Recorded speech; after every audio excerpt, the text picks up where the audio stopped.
What is up, everybody? I'm No Lux Given, and happy Gwensday. Today, we're going to be answering the question, should you Knighthood Hippocampus? And we are going to get there eventually, though I think that Knighthooding Polywoggle is also a lot of fun, and that's actually what brings me to a lot of different comps that I wouldn't otherwise try out on Gwen. Just wherever the Polywoggle brings me, that's what I'm playing, and then we'll get to look at, well, what would happen if you were to Knighthood that? And obviously, you get that Polywoggle target a little bit earlier than 4.0. We're going to have like a 3.0 or 3.1 Hippocampus that we get to play around with, and that obviously makes it a little bit stronger, but it's still fun to look at some different potential comps in this way. So, trying to slay with it on these early turns still, miss the 50-50 on turn 1, miss the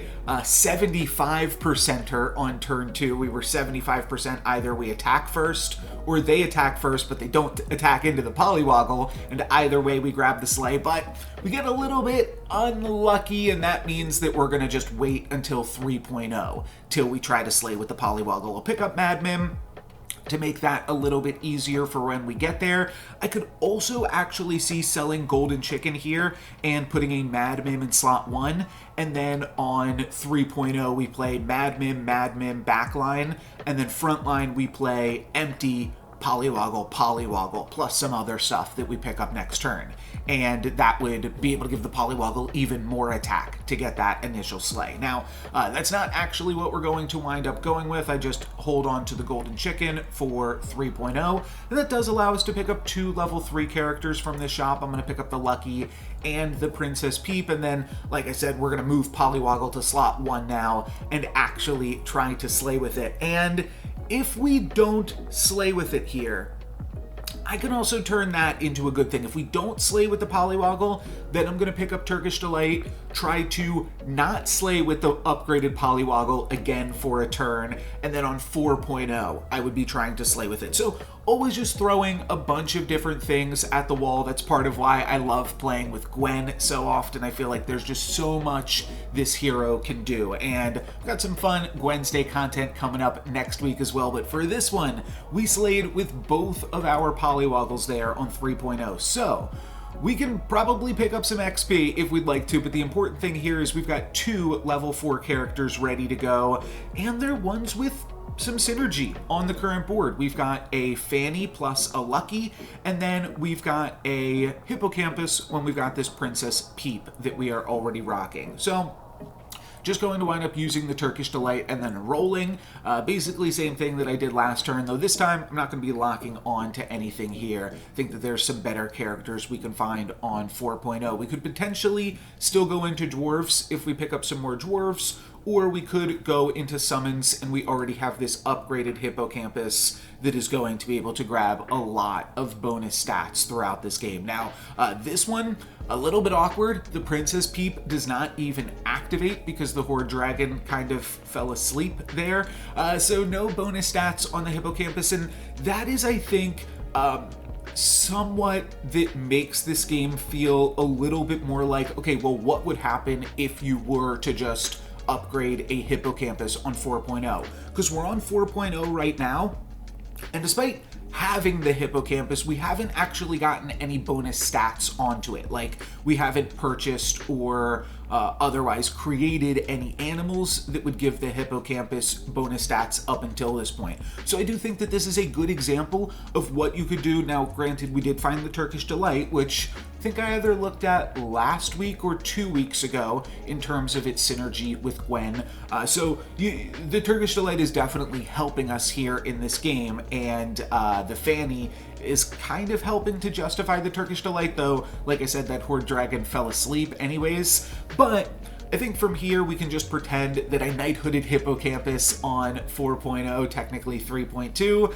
and then tried to go into a Summons comp. And I'm basically just going to force into as much Summons as I can from here. I do end up taking a little bit of damage from Puffy, but still feel like we're really strong on the board, and we're only going to get stronger. Godmother is not really something that immediately comes to your mind when you think of summons comps. but I do think that it's pretty good. And I think about picking up a lucky, and the reason for that is a lot of times summons comps will also be fueled by black cats, which I am certainly tempted to pick up here. Despite the fact that they don't work with the godmothers, they are still going to pump up the Hippocampus, and I want to play into that as much as I possibly can. An upgraded Hippocampus is a pretty big deal at this stage of the game, and I think that it already having 22 health should be enough that I can get away with backlining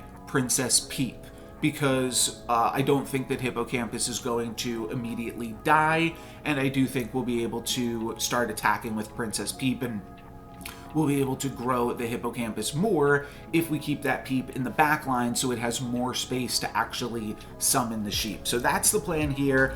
What's actually going to happen is a little bit silly. Our cats make it so that we don't attack the whole time, and the Hippocampus does stay around for a while, but we actually defeat my opponent before cracking into the back row again. So not having the best luck or skill in terms of making use of the Princess Peep and Hippocampus, but what can you do? I'm going to triple on the black cat right now, and I think that Shepherd's Sling is a pretty reasonable pickup if we're playing summons, because we are going to get a little bit more value out of it, considering that those sheep and cats that we summon are also going to get +1/+1. I think about picking up Nutcracker here because it's 4.1 right now, technically, and we've also got a pair of godmothers that I think might be able to just help us grab a tier 4 treasure on the cheap. Now, important to note, there's one tier 4 treasure in particular, and I've made videos about this on the past, Reduplicator, that is really good with Hippocampus comps, though Summoning Portal has now been moved to tier 5. So there's slightly better treasures for us at tier 5 now than there was before, but there are still some, well, one really powerful tier 5 treasure. You make a big Hippocampus, you put it in a crock, you summon multiple copies of it, potentially even with like a mimic chest or something like that, and that can be a lot of fun. So that is definitely an option that I'm considering. And here you can see I was considering using the end on Brave Princess, but we've got a Baba Yaga in the shop, and despite now being on 5.1, I think we can still get away with Baba Yaga Brave Princess. It's got some bonus stats from the Fairy Godmothers, and then it also gets some bonus stats here from the Baba Yaga when we add that. And if we can double slay with the Brave Princess, we'll immediately grab that tier 3 treasure, immediately on 5.1 at this point. Nutcracker, not looking so hot at this point in the game, and then I finish off the turn just by picking up that Kitty Cup Purse to grab an additional little bit of health on our Hippocampus. Frontlining the Hippocampus now should not be a big deal. It's up to 54 health, so that should definitely stick around for a while. And here we are going to get the full sheep bounty, so that works out really nice for us, and then Hippocampus can clean up the rest of my opponent's comp. Tier 3 treasure. Options are a little bit weird. Definitely hoping for treasure map there. That is the best one, though there's some other options here too.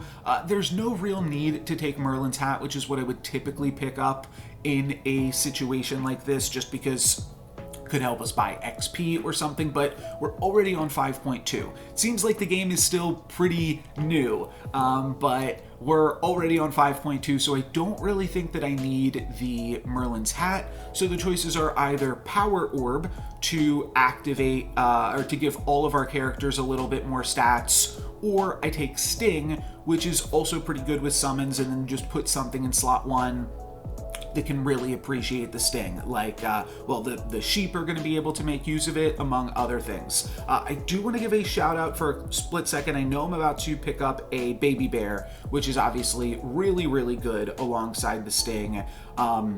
There was also an ogre princess and a polywoggle in a previous shop, and I think that those things also could have been reasonable routes to go down, but I wound up rolling and finding the baby bear, which is obviously a ton of stats and very powerful, and definitely happy about that pickup. we're going to be able to do some damage to Peter Pants right here. And despite the lobby being on 5.1 now, technically, we are on to the final 5 of it all, and we're on 6.0. I go for a Masquerade Ball here, and I think that that was a mistake. It only rerolled one tier 6 character. I wasn't even interested in the pair of Princess Peep because we're already level 6. And at this point in the game, I just basically want to try to find Bear Stain as much as I can. I do think that I could potentially... Oh, okay. Yeah. I like the Croc as well. Almost didn't see that here. So I was thinking that you could pick up Princess Peep now that you are at the end of the turn and you won't be able to afford a Bear Stain anyways. But the key here is that we're locking onto that Croc spell. That's just really important to Croc your Hippocampus and allow it to get absolutely huge with Bear Stain. So I'm locking onto Croc, and if I'm doing that, then I might as well pick up the second Princess Peep. And there is also a copycat in the shop. So if I wanted to, could get a little bit cheeky, Croc the Hippo, put it behind a copycat, and then I'm potentially spawning multiple hippos throughout the combat. That might be something that we explore, but honestly, I think that I should probably just save my gold for rolling and trying to hit Bear Stain as much as I can. I think that's really going to lead to the best win equity here. I'm going to move some things around. We're up against the Ghost right now, and then I wind up tripling the Princess Peep, looking for treasure map primarily. Not super interested in any of these things. So I do think I'm going to wind up skipping on these treasures. We could have had a hat ball throughout this game. Oh, maybe I do. You know what? That's right. I do think I wind up picking up... No. I think I skipped this. I actually do not remember this one. But I really don't need the sting at this point in the game. Okay, I did think that I skipped. But the thing is, my treasures are pretty weak. I don't think that the hat meaningfully improves them, so that is a reason to skip, but the sting is now not as useful because I want to play my hippo that is crocked in slot 1, and that can use a sting, but it doesn't really need it, and the shepherd sling is kind of a weird treasure. I wasn't sure, and I never checked what the level of the Mama Bear and Papa Bear are that get summoned off of the Baby Bear character, and if those work or if those don't work with Shepherd Sling. So that was definitely part of the reason that I'm thinking Sling can be on its way out at this point in the game. And then this turn,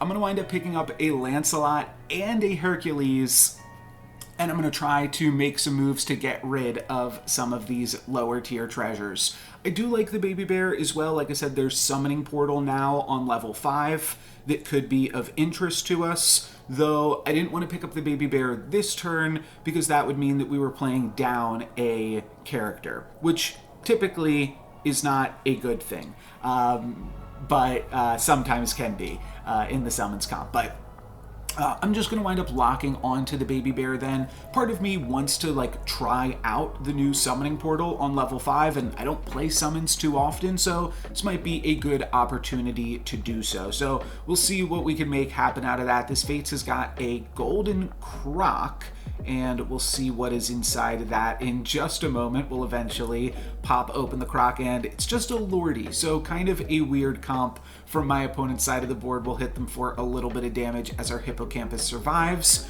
I'm going to pick up a Hand of Midas here, which is pretty nice. There's also an Ambrosia, and I think that that could be good too.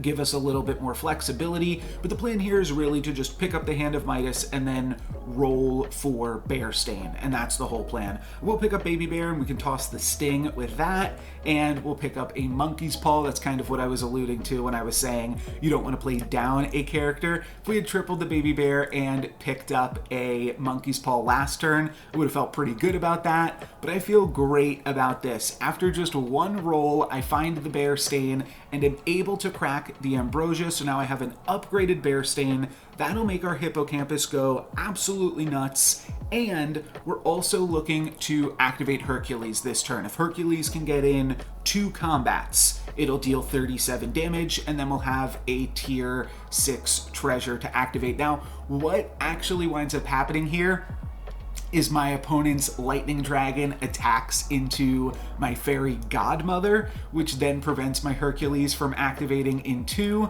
and it is going to get into 1 more combat, I believe. Yeah, it winds up getting attacked into here by a pig, or we get to attack into, oh, okay, we actually get to attack with a monster bulk. But despite Hercules sticking around almost that entire time and getting involved in 2 combats, it has 2 damage left on it to complete that quest. So not quite going to be there, but we'll be able to finish that quest this turn. That's fine. And also, we're in the top 2 now. This game's almost over. So we're really just looking for Echo Wood at this point to round the game out. We could pick up another Princess Peep or something, but I think that we wouldn't even play the Princess Peep this turn, so there's not really a great use for it. We don't want to pick up anything right now because we're already at 6 characters and I want to play the Hercules for this turn, though Time Flies is actually a great pickup that we get to add that to our hand here, and that effectively allows us to play 7 characters while still making use of the Monkey's Paw. Bearstain is going to get zapped there, so a little bit unfortunate. That takes out a bunch of our stats. We'll still have a Hippocampus, but the Hippocampus spawned after the Bearstain, so the Hippo is not as large as it will normally be, and will wind up dying again before that Princess Peep. A little bit awkward, but we don't take that much damage here. We take 10 down to 18, still have more health than our opponent, and then we activate the Lancelot treasure, and we get to pick up a Mimic Chest. Pretty good one for the treasures that we already have. Now we get to use double Monkey's Paw and double 3 of Swords. So that's going to be a bunch of bonus stats to anything that we summon. And from here, now I'm really just looking for Echo Wood. That would be absolutely insane on the current board. And I believe, oh, that's right. Okay, so I do want to stop down and take a look at Doom Breath. Doom Breath could be good against my opponent. My opponent still doesn't really have a comp. They have some of the stuff for a mage comp, though they're not fully realized yet. And then I see the Lightning Dragon, and then I see the Echo Wood. Just to let you know what was going on in my head there. I didn't actually immediately notice the Echo Wood, but that's fantastic. We ran into that with just enough gold here still to pick it up, and that's going to allow us to grab an amazingly powerful Echo Wood once they can grab the bonus stats from the Hippocampus. And I think that part of this game, part of playing summons, it's just a good comp when the lobby is a little bit more tempo based, when you don't really have to my opponent never had the time to really put together a comp, and I think that summons is really punishing in that capacity. Now, we grabbed the upgraded Bearstain super quickly, and we were pretty lucky for that. And you gotta remember, we were still up on some XP against the rest of the lobby, even though we dirtled around a little bit with the Lancelot and the Hercules. Those definitely worked out well for us in the end. So, fun stuff. That's what you can do if you can upgrade a Hippocampus when you're playing with Gwen. And there's some other cool things that Hippocampus can do. Despite me saying it's not like an end game comp necessarily, I would point you to some of my other videos where I've won with Hippocampus in Storybook Brawl 99 even. So it's definitely a comp that you can continue to improve on throughout the game and grab some other synergies, like potentially looking for a reduplicator or some other stuff like that down the line, and having some fun with those things. But for today, that's going to be it for me. So thank you guys very much for watching. I'm No Lux Given. Peace.